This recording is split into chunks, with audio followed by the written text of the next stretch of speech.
অতটুকু বাচ্চা লাইক ও যখন হসপিটালে অক্সিজেন নিচ্ছিল আমার কষ্টটা এমন হচ্ছিল যে অক্সিজেনটা মানে আমি ওর অক্সিজেনের কষ্টটা আমি ফিল করতে পারছিলাম।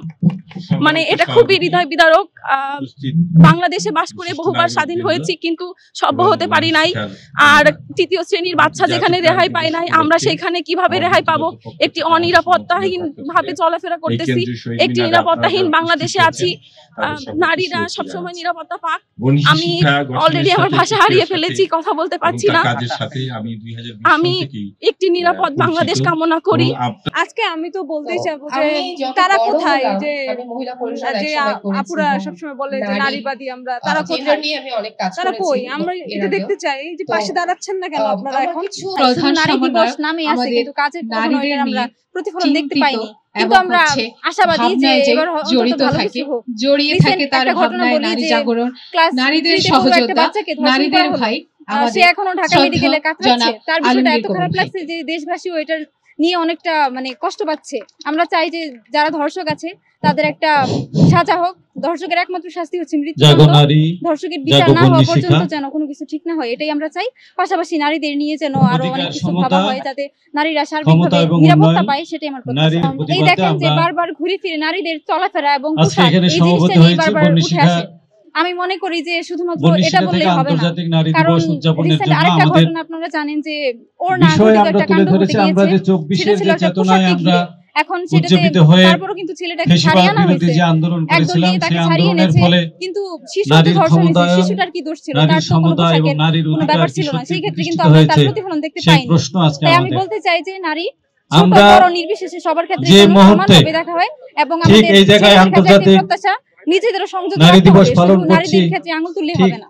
সত্যি কথা বলতে যখন থেকে সরকার পতন হয়েছে মানে দেশে হচ্ছে ধর্ষকের সংখ্যা, নারীরা ধর্ষিত হচ্ছে, এবং নারীদের প্রোটেকশনটা চলে গেছে। আমরা নিজেকে সেফ ফিল করতেছি না, আমি তো করতেছি না।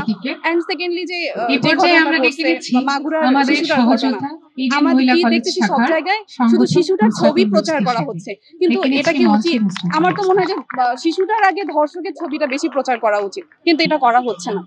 আর আমার প্রত্যাশা এটাই যে আমরা যাতে সুন্দরভাবে নিরাপত্তার সহিত আবার আগের মতো চলাফেরা করতে পারি। আমার বলতে আসলে অনেক কষ্ট হচ্ছে যে একটা থ্রিতে পড়া বাচ্চা, সে এখনো বড় হয় নাই, তার সাথে এরকম অমানবিক একটা ঘটনা ঘটেছে। এটা হচ্ছে পুলিশদের কথা আমি ধিক্কার জানাই। ছি বলা ছাড়া আমাদের আর কোনো মানে কিছু বলার নাই যে তাদের এত মানবিকতা, এত অসুস্থ মানসিকতা, তাদের হচ্ছে মেন্টালিটি এত মানে একজন শিশু বলতে হয় যে তাদের হচ্ছে কোনো চিন্তা চেতনা এত নিচু পর্যায়ের যে তাহলে এরকম একটা ঘটনা ঘটাতে পারে একটা ছোট বাচ্চার সঙ্গে।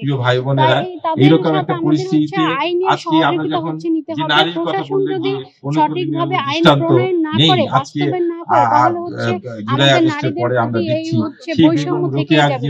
প্রশাসনকে হচ্ছে কঠোর হতে হবে, তারা যেন আইনটা প্রতিফলিত করে সঠিকভাবে। স্বাধীনতার এত বছর পরে এসে যখন আমরা দেখছি যে নারীর প্রতি শোষণ বঞ্চনা হচ্ছে, তো সেক্ষেত্রে আমরা আসলে ঘরে বসে শুধুমাত্র কষ্ট পাই। তো আজকে আন্তর্জাতিক নারী দিবস, আমাদের একটাই প্রত্যাশা, স্বাধীনতার এত বছর পরে আবার নতুন করে দেশ স্বাধীন হয়েছে, এই সময়ে যাতে আগের ঘটনাগুলো পুনরাবৃত্তি না ঘটে। মাগুরার ঘটনাটা আমরা জানি, এখনো সেই বাচ্চা হসপিটালে মৃত্যুর সাথে পাঞ্জা লড়ছে। আমার নিজেরও এখনো ব্যক্তিগতভাবে ভয় লাগে রাস্তায় বের হতে। বাবা মা ভয় পায়, বাইরে পড়াশোনা করতে দিয়েছে, এতদিন ধরে বাইরে পড়াশোনা করছি, এতদিনের থেকে এখন যে পরিমাণ ভয় ভীতি কাজ করে চারিদিকের ঘটনা দেখে, তাতে সত্যি আমরা অনেক বেশি আতঙ্কিত। আমরা এই পরিবেশ থেকে, পরিস্থিতি থেকে মুক্তি চাই, তবেই আমরা ইনশাল্লাহ দেশকে ভালো কিছু ভবিষ্যতে উপহার দিতে পারব। মাগুরা শিশু নির্যাতনে আমরা এমন, আমি আসলে আমার ব্যক্তিগত পারিবারিক সামাজিক সব দৃষ্টিকোণ থেকে বলতে চাই, ধর্ষকের সর্বোচ্চ শাস্তি এবং দৃষ্টান্তমূলক শাস্তি দেওয়া হোক, যে শাস্তি দেখে পরবর্তীতে এই কথা চিন্তা করতেও মানুষকে দুইবার ভাবতে হবে। এরকম ছোট বাচ্চারা এখন যারা ঘুড়ি নিয়ে যাদের খেলার বয়স, সুন্দর শুদ্ধ বাতাসে তাদেরকে আজকে জীবন মৃত্যুর সন্ধিক্ষণে হাসপাতালে ভর্তি হয়ে কান্নাকাটি করতে হচ্ছে। এটা আমার জন্য, আমি নারী হিসেবে আমার জন্য ভিন্ন একটি বিষয় এবং লজ্জাকর। আমি নিজেও লজ্জায় লজ্জিত যে এরকম কাহিনী আমাদের বাংলাদেশে হচ্ছে।